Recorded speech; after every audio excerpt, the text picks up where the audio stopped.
Much about the candidates because it's a primary, or it's beginning to be one on the one side. What about President Biden's been quite aggressive, I thought, in going after President Trump, certainly in his first two campaign speeches, the second of which was today in South Carolina, the other one in Valley Forge. You're talking a lot about January 6th. He wants to make the campaign about that, especially if it's a campaign against President Trump. I did think what he said in South Carolina today, I think we have a clip of it from earlier from President Biden, was in reference to Governor Haley. Let me play that clip and get you to react to it. This is President Biden earlier today. Listen. For those who don't seem to know, slavery was the cause of the Civil War. There's no negotiation about that. The negotiation part, I'm sure he's referring to President Trump, who made these comments about the Civil War supposedly being up for some sort of negotiation. But the idea of Governor Haley's comments about slavery, or not mentioning slavery as the cause, is certainly something that's come up. President Biden brought it up today. Again, you say it's a nothing issue?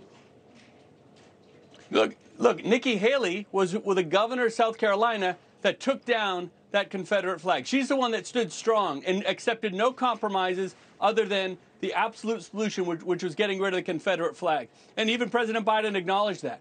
And that takes courage. That takes leadership. That takes being able to get something done no matter what hand you're dealt, because it's the right thing to do. So that's why this whole, these comments that were made that, again, when the issue of the Civil War came up, and Nikki said, well, of course it was, slavery was at the crux of the Civil War. That's obvious to everybody. That's why it's a nothing. I know the media is looking for anything. You know why everyone's going after Nikki? Because she's the one that's surging, because she's the one that is likely going to win here in New Hampshire. She's the one that has all the momentum at her back. So, I've been there before as well. As a candidate, you got to be willing to take the arrows. She does it great. She handles herself with such poise. And most importantly, what folks are seeing in Nikki is strength. She is strong. Trump is not strong.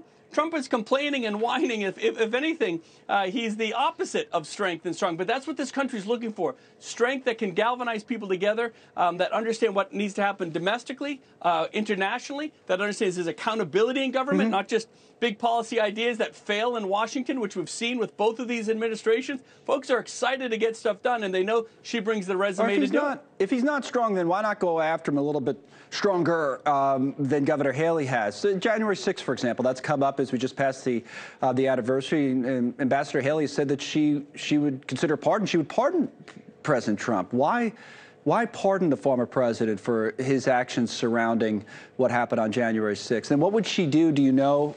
What do you think should be done to these January 6th prisoners who, the former president's referred to as hostages? Should there be pardons there, too? I mean, so there's two issues there. Number one, the January 6th issue is not in the voters' mindset in terms of the Republican primary. It's not something people consider when they're going to the ballot box at all. It just isn't. The second thing that people have commented on is, she said she would pardon the president. There's chaos with this guy. There's victimization. There's polarization. He's divisive. And the best way to move beyond that is to move beyond that. And that's what she's saying with the pardon. If we're going to heal this country and move forward, that's exactly what we have to do. Put it behind us. You don't let them sit in jail or with the lawsuits and all that stuff, whining to be a victim, keeping things polarized, keeping things divided. Let's put this chaos behind us once and for all. She's the candidate to do it. She's got the right path to do it. And it's what everyone at the end of the day wants to see. We need healing in this country. What about the rioters from January 6th? Should they be pardoned as well?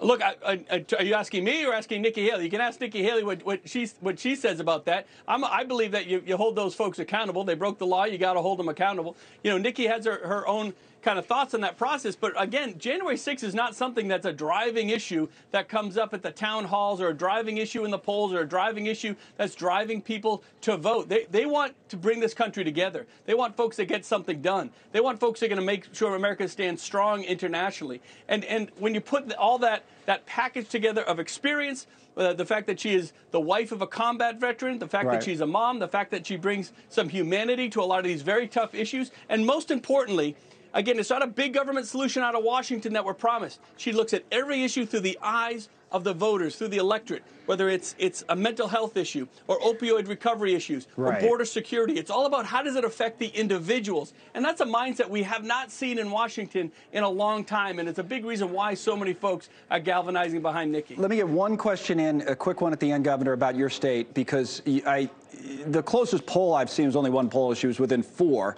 You know, the average has her down more. I think you said earlier it's probably 7, 8. I mean, you know the state. Where's the race right now in New Hampshire? Yeah, look, I think she's probably down by 7 or 8 points, something like that right now. I think Chris Christie's still polling at 8 points. Chris has no path, right? If you want to defeat Trump, all Chris's voters have to come to Nikki. Otherwise, you're just wasting your vote. Donald Trump is praying Chris Christie stays in this race. That's how bad it's gotten for Chris. So all those voters are coming. DeSantis voters, Trump voters. About a third of Trump voters still say in every poll that they would consider moving to another candidate. Trump knows that. That's why he's attacking her so hard. So all of these folks from all the other campaigns are really coming on board because folks want to get behind a winner. So that's really where the race stands right now. A lot can move in 2 weeks either way, but she's the only candidate that's moving up in numbers. She's the only one with momentum, and that points to a lot of opportunity to do what the national media said could never be done, and that's defeat Donald Trump, hit a reset button for the whole election, for this entire country, and give opportunity, kind of that binary Trump versus Haley contest going forward into Super Tuesday. Thank you for watching. Go to NewsNationNow.com to find NewsNation on your television provider. And don't forget to click the red subscribe button below to get more of NewsNation's fact-driven, unbiased coverage.